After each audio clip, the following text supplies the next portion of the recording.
பிள்ளைங்க படிக்கிற ஸ்கூல்ல மெகா எக்ஸ்போ. ஸோ காலையில அங்கே தான் போயிருந்தோம். 28, 29, 30 3 டேஸ் நடக்குது. போன உடனே பார்த்தீங்கன்னா பழைய காலத்தில் உள்ள கம்ப்யூட்டர், ஸ்டெபிளைசர், பிரிண்டர் அந்த மாதிரி நிறைய வச்சுருந்தாங்க. பார்க்க அழகாக இருந்து அதெல்லாம் வந்து காலேஜ் ஸ்டூடெண்ட்ஸ் வச்சுருந்தாங்க.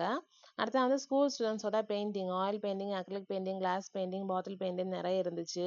வேஸ்ட் மெட்டீரியலில் பண்ண ஆர்ட் அண்ட் கிராஃப்ட். இது பென்குயின் பார்த்தீங்கன்னா எக்ஷெல்லில் பண்ணது. இந்த பாட்டில் பெயிண்டிங் எல்லாம் அழகாக இருந்து பார்க்கும்போது ஸ்கூல் ஸ்டூடெண்ட்ஸ் அதெல்லாம் பண்ணாங்களான்னு அவ்வளோ ஆச்சரியமாக இருந்து. சயின்ஸ் இடத்துல சோலார் சிஸ்டம், எக்கோ சிஸ்டம், அப்புறமா வாட்டர் பியூரிஃபிகேஷன் அந்த மாதிரி நிறைய இருந்து. மேக்ஸில் வந்து மேக்ஸ் பஸ்ஸில், மேக்ஸ் பார்க் அந்த மாதிரி நிறைய வச்சுருந்தாங்க. பஸ்ஸில் எல்லாம் நம்ம கூட விளையாடுற மாதிரி இருந்துச்சு. எல்லாம் பார்க்க அழகாக இருந்து. நான் ஸ்கூல் லைஃப் முடிச்சதுக்கு அப்புறமா ஃபர்ஸ்ட்டாக பார்க்க போனால் ஸ்கூல் எக்ஸ்போ ரொம்பவே பிடிச்சிருந்து.